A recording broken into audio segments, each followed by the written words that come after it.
जेव्हा मी घाबरून मागे वळून पाहिले, तेव्हा माझ्यासमोर उभी असलेली व्यक्ती पाहून माझ्या पायाखालची जमीनच सरकली आणि मी बेशुद्ध होऊन जमिनीवर कोसळले. माझे नाव प्रीती आहे. मी एका अत्यंत गरीब कुटुंबातील होते. माझे आईवडील या जगात नव्हते आणि मी माझ्या आजीसोबत राहत होते. लोक गरिबांना मान देत नाहीत आणि त्यांना काही करण्याचा अधिकारही नाही, अशी त्यांची धारणा असते. पण मी एका मुलावर प्रेम केले होते आणि त्याच्यासोबत आयुष्य घालवण्याचे स्वप्न पाहिले होते. तो एका अतिशय चांगल्या आणि श्रीमंत कुटुंबातील होता. सुरुवातीला आम्ही एकमेकांना लांबून बघायचो, मग आम्ही एकमेकांना पसंत करू लागलो, नंबरची देवाणघेवाण झाली आणि आम्ही बोलू लागलो. मी त्याला माझ्याबद्दलचे सर्व काही सांगितले होते. माझे आईवडील नाहीत, मी आजीसोबत राहते आणि माझ्या घरची परिस्थितीही चांगली नाही. त्यानेही स्वतःबद्दल सांगितले की तो त्याच्या घरातील सर्वात धाकटा मुलगा आहे. त्याचे नाव राहुल आहे आणि त्याला 2 मोठे भाऊ आहेत. आम्ही एकमेकांवर प्रेम करू लागलो आणि लग्नाचा निर्णय घेतला. माझ्या आजीनेही काहीही आक्षेप घेतला नाही आणि आमच्या नात्याला होकार दिला. राहुलने दुसऱ्याच दिवशी त्याच्या घरच्यांशी बोलून माझ्या घरी लग्नाचा प्रस्ताव पाठवण्याचा निर्णय घेतला होता. पण त्याच दिवशी माझ्या आजीचे निधन झाले आणि ती मला या जगात एकटे सोडून गेली. तिच्या जाण्याने मला असे वाटू लागले की मी पूर्णपणे पोरकी झाले आहे. मी घरात जिथे जिथे पाहत होते, तिथे मला सर्व काही शांत आणि उजाड वाटत होते. आता माझी शेवटची आशा फक्त राहुल होता. पण राहुलच्या घरच्यांनी लग्नासाठी स्पष्ट नकार दिला. त्यांचे म्हणणे होते की ते राहुलचे लग्न अशा चांगल्या घरात करतील जिथे हुंडाही भरपूर मिळेल. तुझ्यासारख्या गरीब मुलीशी आम्ही आमच्या मुलाचे लग्न लावणार नाही, असे म्हणून त्यांनी नात्याला नकार दिला. राहुलच्या घरच्यांच्या नकाराने माझे हृदय तुटले होते. राहुलने मला धीर देण्याचा खूप प्रयत्न केला, पण वडिलांच्या दबावापुढे त्याचे काहीच चालले नाही. काही दिवसांनंतर मला समजले की त्याचे लग्न दुसऱ्या श्रीमंत मुलीशी ठरवण्यात आले आहे. त्या दिवशी मी घराबाहेर पडले होते. दुःखी होऊन रस्त्याने चालत असताना अचानक कुणीतरी माझा हात धरला. मी घाबरून मागे वळून पाहिले. माझ्यासमोर राहुलचा मोठा भाऊ उभा होता, ज्याने सुरुवातीपासूनच आमच्या नात्याला तीव्र विरोध केला होता. त्याच्या हातात एक पिशवी होती आणि त्याच्या चेहऱ्यावर एक विचित्र हास्य होते. त्याने मला धमकावले, जर तू राहुलच्या आयुष्यातून कायमची बाहेर पडली नाहीस, तर तुझ्या आजीचे जे घर तू वाचवून ठेवले आहेस, तेही मी तोडून टाकीन.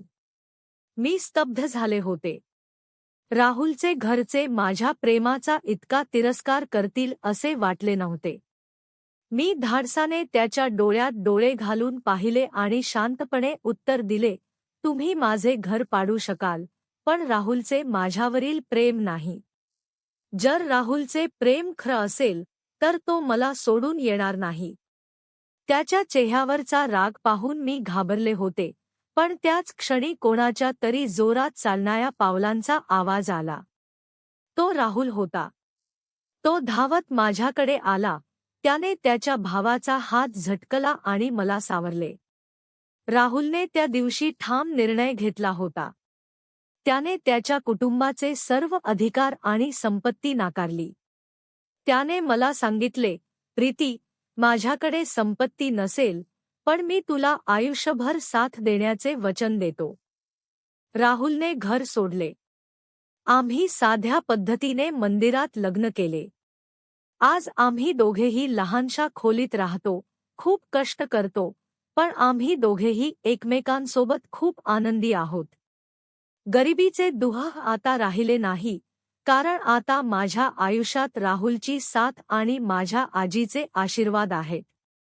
राहुलने माझ्यासमोर येऊन उभे राहताच त्याच्या चेहऱ्यावरची लाचारी स्पष्ट दिसत होती. त्याला पाहून मला वाटले की तो कदाचित लग्नाला नकार द्यायला आला आहे, पण माझ्या दुःखाची अवस्था पाहून तो थांबला. जेव्हा त्याला कळाले की आजी आता या जगात नाही आणि मी पूर्णपणे एकटी पडले आहे, तेव्हा त्याचे मन द्रवले. त्याने विचार केला की अशा वेळी जर मी त्याला सोडून गेलो तर प्रीतीचे काय होईल. त्याच्या मनात चाललेला संघर्ष संपला आणि त्याने ठाम निर्णय घेतला. तो मला म्हणाला, प्रीती, माझ्या घरच्यांचा निर्णय काहीही असो, पण मी फक्त तुझ्याशीच लग्न करेन. तू आता माझी जबाबदारी आहेस. तो मला घेऊन थेट कोर्टात गेला.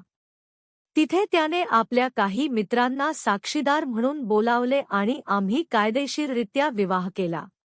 आमचे लग्न तर झाले होते, पण माझ्या मनात एक विचित्र भीती होती की राहुलच्या घरच्यांना हे समजल्यावर काय होईल. त्यांच्या घरच्यांसाठी ही गोष्ट अपमानास्पद ठरणार होती. जेव्हा राहुलच्या घरी ही बातमी पोहोचली, तेव्हा तिथे मोठा भूकंप झाला. त्याचे वडील आणि भाऊ रागाने लाल झाले होते. त्यांनी राहुलला स्पष्टपणे सांगितले, जर तुला त्या गरिबाच्या मुलीसोबत राहायचे असेल, तर या घराचा आणि संपत्तीचा तुझा हक्क कायमचा संपला. आजपासून आमच्यासाठी तू जिवंत नाहीस. राहुलने एका क्षणाचाही विचार न करता आपल्या कुटुंबाची अफाट संपत्ती आणि प्रतिष्ठा सोडून माझ्यासोबत निघण्याचा निर्णय घेतला. त्याने माझा हात घट्ट पकडला आणि म्हणाला, प्रीती, माणुसकी आणि प्रेम ही कोणत्याही संपत्तीपेक्षा मोठी असते. आपण शून्यातून पुन्हा सुरुवात करू. आम्ही एका छोट्याशा भाड्याच्या खोलीत राहायला लागलो. राहुलने रात्रंदिवस मेहनत केली आणि मी सुद्धा त्याला सावरले. सुरुवातीला खूप संघर्ष करावा लागला, पण काळानुसार राहुलने स्वतःच्या जिद्दीवर एक छोटासा व्यवसाय उभा केला. ज्या राहुलच्या घरच्यांनी मला केवळ गरिबीमुळे नाकारले होते, त्याच राहुलची प्रगती पाहून काही वर्षांनी त्यांचे डोळे उघडले. एके दिवशी राहुलचे वडील स्वतः चालत आमच्या घरी आले. त्यांनी राहुलची आणि माझी माफी मागितली. त्यांना कळाले होते की केवळ श्रीमंतीने घर भरत नाही, तर प्रेमाने भरते. आज आम्ही पुन्हा आपल्या कुटुंबासोबत आहोत, पण त्या दिवसाने मला एक शिकवण दिली, खरे प्रेम हे परिस्थिती बघत नाही, तर ते सर्व संकटांवर मात करण्याची ताकद देते.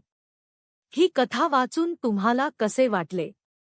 तुम्हाला कथेचा हा शेवट योग्य वाटला की आणखी काही बदल हवा होता? राहुलच्या घरच्यांना वाटले होते की राहुल माझ्यापासून दूर होईल आणि ते त्याचे लग्न एखाद्या श्रीमंत घरात करून देतील. पण त्यांना माहीत नव्हते की आम्ही आधीच कायदेशीर विवाह केला आहे. राहुल मला त्याच्या घरी घेऊन गेला. तिथे पोहोचताच घरातील वातावरण पूर्णपणे बदलले. राहुलच्या वडिलांना आणि मोठ्या भावांना पाहूनच समजले की आता वाद होणार आहे. जेव्हा त्यांनी आमच्या लग्नाबद्दल ऐकले, तेव्हा त्यांचा राग अनावर झाला. त्यांनी राहुलला खूप सुनावले आणि सांगितले की आम्ही हे लग्न मानत नाही. या मुलीला जिथून आणले आहेस, तिथेच सोडून ये, नाहीतर त्याचे परिणाम वाईट होतील. पण राहुलने माझा हात अधिक घट्ट धरला आणि ठामपणे म्हणाला, ही माझी पत्नी आहे आणि मी तिचा हात कधीही सोडणार नाही. जर तिला या घरात स्थान नसेल, तर मलाही इथे राहण्याचा अधिकार नाही. राहुल मला घेऊन घराबाहेर पडला आणि त्याने आपल्या कुटुंबाशी असलेले सर्व संबंध तोडून टाकले. मी त्याला खूप समजावण्याचा प्रयत्न केला की हे तुझे घरचे आहेत, तुझा परिवार आहे, त्यांच्याशी असे वागू नकोस. पण तो म्हणाला, आता तूच माझा परिवार आहेस. जे लोक तुझा आदर करू शकत नाहीत, त्यांचा आदर मीही करू शकत नाही. मला जगाशी काहीही देणेघेणे नाही, मला फक्त तुझी सोबत हवी आहे. आम्ही एका नवीन शहरात आलो. सुरुवातीचे दिवस खूप कठीण होते. राहुलने लहान-मोठी कामे करून आम्हाला सावरले. मी देखील त्याला घरखर्चात मदत करण्यासाठी मिळेल ते काम करू लागले. माझ्या आयुष्यातील आजीच्या जाण्यानंतर आलेला एकाकीपणा आता राहुलच्या प्रेमामुळे दूर झाला होता. काही वर्षे उलटली. राहुलच्या मेहनतीमुळे त्याने एका छोट्या कंपनीत मोठी जागा मिळवली. आमच्या आयुष्यात आता सुख आले होते. पण त्या दिवशी राहुलच्या वडिलांचा फोन आला तेव्हा मला धक्काच बसला. त्यांनी राहुलची माफी मागितली होती. ते म्हणाले, आम्ही पैशाच्या मागे धावताना नात्याची किंमत विसरलो होतो. तू आम्हाला सोडून गेलास तेव्हाच आम्हाला समजले की घर हे भिंतींनी नाही तर माणुसकीने बनते. राहुलने त्यांचे म्हणणे ऐकून घेतले, पण त्याने नम्रपणे सांगितले की आम्ही आनंदी आहोत, पण आता आमचे जग वेगळे आहे. आज मी आणि राहुल एका सुखी आयुष्यात आहोत. त्या दिवशी राहुलने घेतलेला तो एक कठोर निर्णय आज आमच्या सुखाचे कारण बनला आहे. मला समजले की खरं प्रेम हे घर सोडायला लावत नाही, तर ते स्वाभिमानाने जगायला शिकवते. ज्या राहुलने माझ्यासाठी संपूर्ण जगाचा त्याग केला होता, त्याच राहुलच्या प्रेमाची आज मी सगळ्यात मोठी संपत्ती आहे. ही कथा वाचताना एक वेगळीच भावना निर्माण झाली. तुम्हाला हा शेवट कसा वाटला? राहुलच्या घरापासून काही अंतरावर त्याच्या वडिलांची एक जुनी वास्तू होती. राहुल मला तिथेच घेऊन गेला. त्या घराची अवस्था खूप खराब होती, तरीही आम्ही तिथेच राहू लागलो. त्या घरात एक खोली होती, ज्यात एक जुना खाट होता आणि थोडाफार सामान होता. राहुल त्या तुटलेल्या खाटावर झोपला आणि त्याच्या खांद्यावर डोके ठेवून मीही तिथेच झोपले. आज आमच्या लग्नाची पहिली रात्र होती, पण मनात कोणतीही खुशाली नव्हती. माझ्या डोळ्यातून अश्रू वाहत होते आणि मनात भीती होती की आता पुढे काय होईल. पण राहुलने मला शांत केले आणि म्हटले, रडू नकोस, मी तुझ्यासोबत आहे. तो मला आधार देत होता आणि माझ्यासाठी तेवढंच पुरेसं होतं, ज्यामुळे मला थोडी शांतता मिळाली. खोलीत पूर्ण शांतता होती, फक्त एका तुटलेल्या खिडकीतून हवा आत येत होती. मी त्याला म्हणाले, कदाचित मी तुझ्यासाठी योग्य नाही. जेव्हापासून मी तुझ्या आयुष्यात आले आहे, तेव्हापासून तुझ्यासोबत काहीही चांगलं घडत नाहीये. आता तर तू तुझ्या कुटुंबापासूनही दूर झाला आहेस. त्याने लगेच माझा हात धरला आणि म्हणाला, हे विचार कधीही मनात आणू नकोस. तू माझं प्रेम आहेस, माझं आयुष्य आहेस. तू माझ्यासोबत आहेस, हेच माझ्यासाठी खूप आहे. मी त्याला म्हणाले की मी तुला काहीही देऊ शकत नाही. हे ऐकताच तो म्हणाला, मला फक्त तुझी साथ हवी आहे, दुसरं काहीही नको. माझ्या आयुष्यात तुझी उपस्थिती हीच माझी ताकद आहे. त्याचे बोलणे ऐकून माझ्या मनावरचं ओझं थोडं हलकं झालं, पण माझे अश्रू थांबत नव्हते. हळूहळू सकाळ झाली. सकाळ होताच राहुल माझ्यासाठी नाश्ता आणायला बाहेर गेला. त्याच्याकडे जास्त पैसे नव्हते, तरीही तो माझ्यासाठी नाश्ता घेऊन आला. आम्ही दोघांनी सोबत बसून नाश्ता केला. नाश्ता केल्यानंतर तो मला म्हणाला की आता मला काहीतरी काम शोधायला हवं, तरच आपला खर्च चालेल. मी बाहेर जातोय आणि थोड्या वेळात परत येईल. मी ठीक आहे, पण लवकर ये असं म्हटलं, पण माझ्या मनात एक भीती होती, जी मला आतून अस्वस्थ करत होती. मी विचार करत होते की जो मुलगा आपल्या घरात खूप लाडात वाढला होता, तो आज माझ्यासाठी दारादारात भटकत आहे आणि मजुरी करायलाही तयार आहे. पण नंतर मी स्वतःला सावरलं आणि खोलीत आजूबाजूला पाहिलं. तिथे खूप घाण होती आणि जुना सामान अस्ताव्यस्त पडला होता. मी तिथे पडलेला एक खराटा उचलला आणि साफसफाई करायला सुरुवात केली. मी सगळा सामान एका जागी गोळा केला आणि खाट नीट केली. 2 खोकी जोडून एक टेबल तयार केलं. मला तिथेच एक जुना चूल आणि गॅस सिलेंडर मिळाला. मी ते साफ करून व्यवस्थित लावले. बाहेरून पाणी आणून मी तिथे पडलेली भांडी घासली, जेणेकरून ती वापरता येतील. मी हे सगळं करत होते, तितक्यात राहुल परत आला. त्याने चारी बाजूंना पाहिलं. खोली स्वच्छ होती आणि सगळा सामान जागेवर होता. हे सगळं पाहून त्याच्या चेहऱ्यावर एक गोड हसू आलं आणि तो म्हणाला, तू तर या पडक्या घराचं घर बनवलं आहेस. मी त्याच्याकडे पाहून म्हणाले, हो, आणि याशिवाय इथे दुसरं काय करायचं होतं. मी राहुलला सांगितले, नाही तू नव्हतास आणि दुसरं काही कामही नव्हतं, म्हणून मी साफसफाई करायला सुरुवात केली. मग मी राहुलकडे पाहिले आणि विचारले, काही काम मिळालं का. त्याने मान खाली घातली आणि म्हणाला, नाही, कोणतंही काम मिळालं नाही. मी त्याला धीर दिला, काही हरकत नाही, काळजी करू नकोस, काही ना काही काम नक्की मिळेल. त्याने होकारार्थी मान हलवली आणि म्हणाला, दे तो सिलेंडर, मी त्यात गॅस भरून आणतो. तो गेला आणि थोड्या वेळाने परत आला. मी त्याला विचारले, राहुल, हे सगळं कसं चालणार. आपण नुकतंच आयुष्य सुरू केलंय आणि आपल्याकडे काहीच नाही. माझ्या घरचा थोडाफार सामान होता, पण भाडं दिल्यामुळे घरमालकाने तो जप्त केला. माझा आवाज भरून आला होता आणि डोळ्यात पाणी आले होते.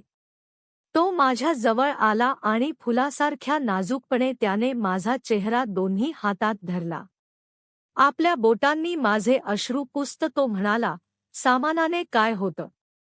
तूच माझं घर आहेस, तूच माझा परिवार आहेस आणि तूच माझं सर्वस्व आहेस. तू अजिबात काळजी नको करू, मी सगळं ठीक करेन. त्याने मला मिठी मारली आणि त्याच्या छातीशी लागल्यावर मला असं वाटलं की माझं सगळं टेन्शन एका क्षणात दूर झालं. आम्ही काही वेळ तसेच उभे राहिलो. मग तो माझ्याकडे पाहून म्हणाला, सोडून दे हे सगळं. ज्यांच्याकडे काहीच नसतं, ते सुद्धा त्यांचं आयुष्य जगतातच की. आणि आपल्याकडे तर आपण दोघे आहोत. मी काही ना काही मार्ग नक्कीच शोधून काढेन, सगळं नीट होईल. दुपार झाली होती.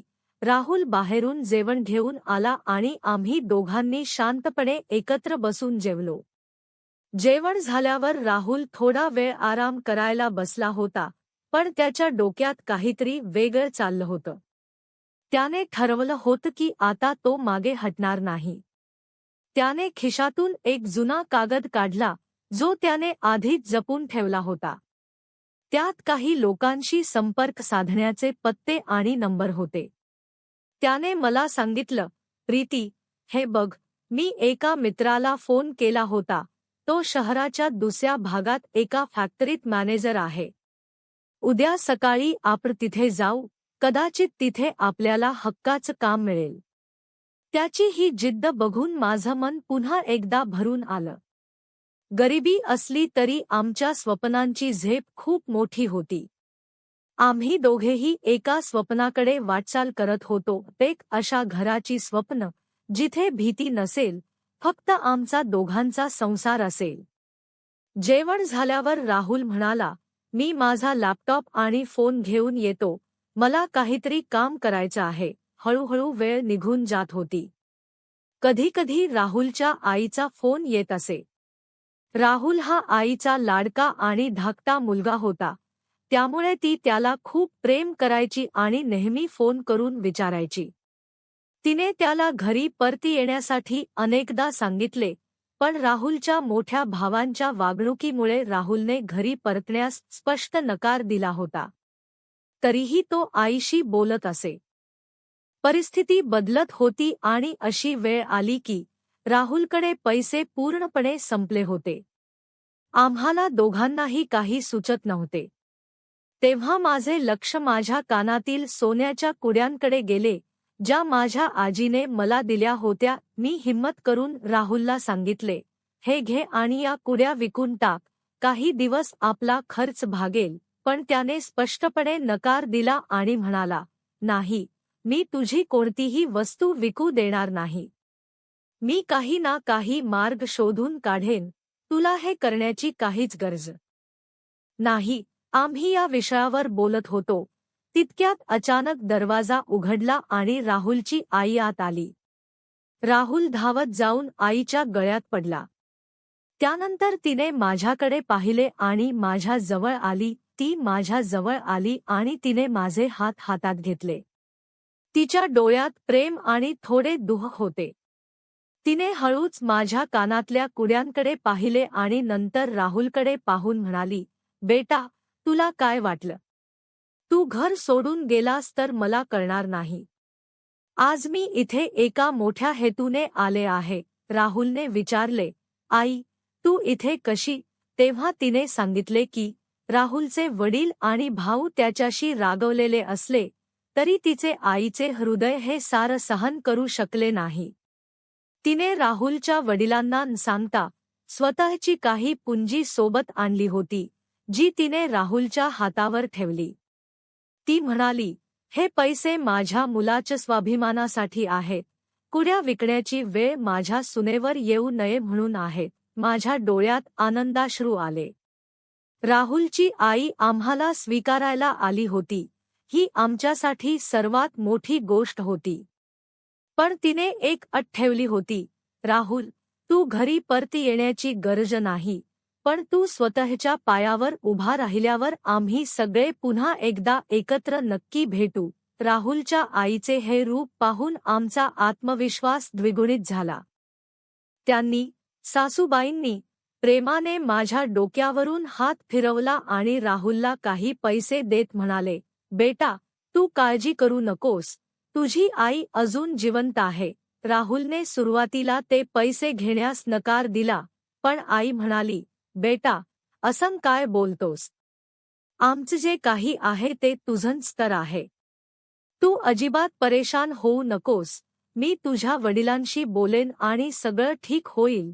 मी तुला नक्कीच घरी परत घेऊन जाईन. त्यानंतर त्या आमच्यासोबत बसल्या, खूप गप्पा मारल्या आणि काही वेळाने त्या निघून गेल्या. त्यानंतर त्या अधूनमधून आमच्या घरी येऊ लागल्या. एक दिवस राहुलने मला सांगितले की त्याला एका महत्त्वाच्या कामानिमित्त बाहेर जावे लागणार आहे. काम पूर्ण झाले की तो लगेच परत येईल, असे त्याने सांगितले. तो मला 15 दिवसांसाठी एकटे सोडून जात होता आणि मी खूप घाबरले होते की मी इथे एकटी कशी राहीन. पण त्याने मला समजावले की काळजी करू नकोस, मी लवकरच परत येईल आणि त्यानंतर सगळं ठीक होईल. तेवढे बोलून तो निघून गेला आणि मी त्याच्या येण्याची वाट पाहू लागले. राहुलने मला काही पैसे दिले होते, ज्यामुळे माझा खर्च चालत होता. हळूहळू वेळ निघून जात होता आणि मी राहुलला फोन करण्याचा खूप प्रयत्न करू लागले. पण त्याचा फोन सतत स्विच ऑफ येत होता. 15 दिवस उलटून गेले, पण राहुलचा काहीच पत्ता नव्हता. माझ्या मनात पुन्हा भीतीची पाल चुकचुकली. रात्रीचा काळोख आणि घराची ती शांतता मला खात होती. मला वाटले की कुठेतरी काहीतरी अघटित तर घडलं नाही ना. अचानक 20व्या दिवशी रात्री उशिरा दरवाजावर कोणीतरी जोरात थाप मारली. मी घाबरत घाबरत दरवाजा उघडला, तर समोर राहुल नव्हता, तर राहुलचा मोठा भाऊ उभा होता. त्याच्या चेहऱ्यावर एक क्रूर हास्य होतं. त्याने मला विचारलं, का ग प्रीती, तुझा राहुल कुठे आहे? तो तर इथे परत आलाच नाही का? त्याच्या त्या शब्दांनी माझ्या पायाखालची जमीन पुन्हा एकदा सरकली. राहुल गेला होता कुठे? आणि आता हे लोक माझ्या आयुष्यात पुन्हा काय संकट घेऊन आले होते? मी राहुलला फोन करण्याचा खूप प्रयत्न केला, पण तो लागत नव्हता. मला काहीच समजत नव्हते की असं कोणतं काम आहे ज्यात तो इतका व्यस्त झाला की त्याला माझी एकदाही आठवण आली नाही. मी रोज दरवाजापाशी बसून त्याच्या येण्याची वाट पाहत होते, या आशेने की तो लवकर परत येईल. पण तसं घडलं नाही. हळूहळू वेळ निघून जात होता. तो 15 दिवसात परत येईल असं सांगून गेला होता, पण आज पूर्ण 25 दिवस झाले होते आणि तो आला नव्हता. माझे हृदय खूप घाबरत होते. तेव्हा एक दिवस अचानक दरवाजावर थाप पडली. मी दरवाजाकडे धावले, मला वाटलं राहुल आला असेल. मी आनंदाने दरवाजा उघडला, पण समोर राहुल नव्हता. तिथे 2 माणसं उभी होती आणि त्यांच्या हातात एक सूटकेस होती. मी त्यांना विचारलं, तुम्ही कोण आहात? तेव्हा ते म्हणाले, तुम्ही राहुलची पत्नी आहात का? मी म्हणाले, हो, मी त्यांची पत्नी आहे. काय झालंय सांगा मला. तेव्हा ते म्हणाले, राहुल आता या जगात नाहीत. एका अपघातात त्यांचा मृत्यू झाला आहे. त्यांची अवस्था इतकी खराब होती की आम्ही त्यांना इथपर्यंत आणू शकलो नाही. हा त्यांचा काही सामान आहे जो तुम्हाला. त्यांच्या त्या शब्दांनी जणू माझे जगच थांबवले. माझ्या डोळ्यांसमोर अंधारी आली आणि मी जमिनीवर कोसळले. त्या माणसांनी ती सूटकेस तिथे ठेवली आणि ते निघून गेले. खोलीत पुन्हा एकदा भयान शांतता पसरली. मी थरथरत्या हातांनी ती सूटकेस उघडली. त्यात राहुलचा तोच शर्ट होता जो त्याने निघताना घातला होता आणि एक डायरी होती. डायरीच्या पहिल्याच पानावर त्याने लिहिले होते, प्रीती, जर मी परत आलो नाही तर समजून घे की नशिबाने आपल्यावर अन्याय केला आहे. पण लक्षात ठेव, माझं प्रेम कायम तुझ्यासोबत असेल. त्या रात्री रडून रडून माझे डोळे सुजले होते. आजी गेली, राहुल गेला. आता या जगात मी पूर्णपणे पोरकी झाले होते. पण राहुलच्या त्या शेवटच्या शब्दांनी मला जगण्याची एक नवीन ताकद दिली. त्याने माझ्यावर प्रेम केलं होतं, म्हणून आता त्याच्या आठवणींना सावरून मला स्वतःच्या पायावर उभे राहायचे होते. मी घर सोडले, कामाच्या शोधात बाहेर पडले आणि राहुलने पाहिलेले स्वप्न पूर्ण करण्यासाठी संघर्ष करायला सुरुवात केली. राहुल आज माझ्यासोबत नव्हता, पण त्याच्या प्रेमाची आठवण मला दररोज लढायला बळ देत होती. ते हे सांगायला आले होते की राहुल आता या जगात नाही. हे ऐकताच माझ्या पायाखालची जमीनच सरकली. माझी अवस्था खूप वाईट झाली होती. मी रडत रडत जमिनीवर कोसळले आणि ते लोक तिथून निघून गेले. राहुल हा माझा शेवटचा आधार होता आणि आता तोही नव्हता. आता मी एकटी कशी राहणार? या विचारांनी माझं डोकं चक्रावून गेलं होतं. माझं जगच उद्ध्वस्त झालं होतं. मी पूर्णपणे बर्बाद झाले होते. जेव्हा ही बातमी राहुलच्या भावांना आणि आईवडिलांना समजली, तेव्हा ते माझ्याकडे आले. राहुलच्या आईला माझ्याबद्दल सहानुभूती होती, पण त्याचे भाऊ आणि त्यांच्या पत्नींना मी एखाद्या विषासारखी वाटत होते. ते उलट मलाच दोष देत होते की माझ्यामुळेच त्यांच्या भावाचा मृत्यू झाला. मला आधार देणारं कोणीच नव्हतं. तेव्हा राहुलच्या वहिनीने मला सांगितलं, तू आमच्या घरी काम करू शकतेस. तिचं हे म्हणणं ऐकून मला वाटलं की कदाचित यामुळे मला डोक्यावर छप्पर मिळेल आणि 2 वेळचे जेवण तरी मिळेल, म्हणून मी काम करण्यास होकार दिला. आणि अशा प्रकारे ज्या घरात मला कधीकाळी सून म्हणून स्थान मिळायला हवे होते, तिथेच मी आता मोलकरीण म्हणून काम करू लागले. माझं आयुष्य खूप कठीण झालं होतं. दिवसभर घरची कामं आणि लोकांचे टोमणे सहन करत मी जगत होते. पण त्याही परिस्थितीत माझ्या मनात एकच गोष्ट होती, राहुलने माझ्यावर केलेलं प्रेम. एके दिवशी काम करत असताना मला राहुलची ती सूटकेस सापडली, जी त्या माणसांनी दिली होती. ती उघडली असता त्यात मला काही कागदपत्रे आणि एक बँक पासबुक सापडले. राहुलने माझ्या भविष्यासाठी गुप्तपणे काही पैसे साठवले होते आणि एका इन्शुरन्स पॉलिसीचे कागदपत्रही त्यात होते. त्या क्षणी मला जाणीव झाली की राहुलने माझ्यासाठी काहीतरी सोडून ठेवले होते, ज्यामुळे मी कोणाच्याही उपकाराशिवाय स्वाभिमानाने जगू शकत होते. मी त्याच दिवशी त्या घरच्यांना सोडण्याचा निर्णय घेतला. मी स्वाभिमानाने त्या घरातून बाहेर पडले आणि माझ्या हक्काच्या पैशातून स्वतःचा एक छोटासा व्यवसाय सुरू केला.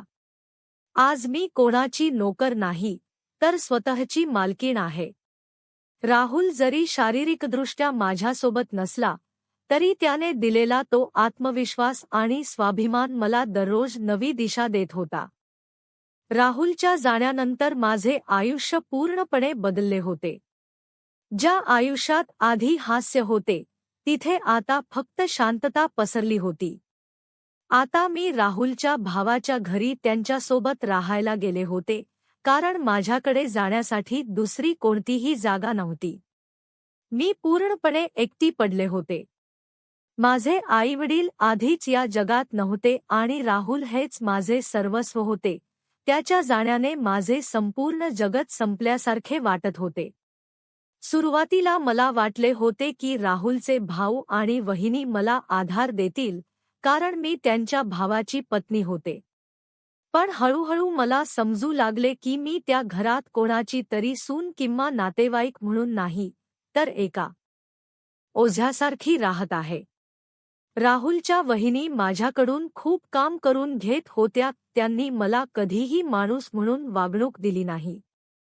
त्यांच्यासाठी मी फक्त एक काम करणारी स्त्री होते, जिने प्रत्येक वेळी कामातच व्यस्त राहिले पाहिजे. माझी दिनचर्या पूर्णपणे बदलली होती.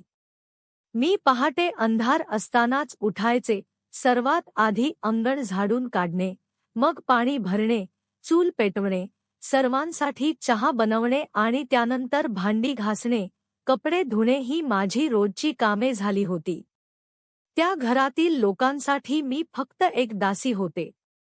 काही दिवस असे गेले की त्यांनी मला जेवायलाही पुरेसे अन्न दिले नाही. पण त्या कष्टाच्या आणि अपमानास्पद परिस्थितीतही राहुलची आठवण मला जिद्दीने जगायला शिकवत होती.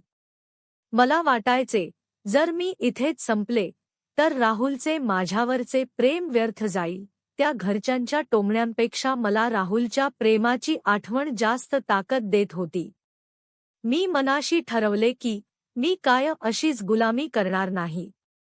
मी हळूहळू त्या घरात काम करत असतानाच बाहेरची दुनिया समजून घेण्याचा प्रयत्न करू लागले. मला माहीत होते की एक दिवस मी या बंदिस्त जगातून नक्कीच बाहेर पडेल आणि राहुलच्या स्वप्नांना पूर्ण करेल.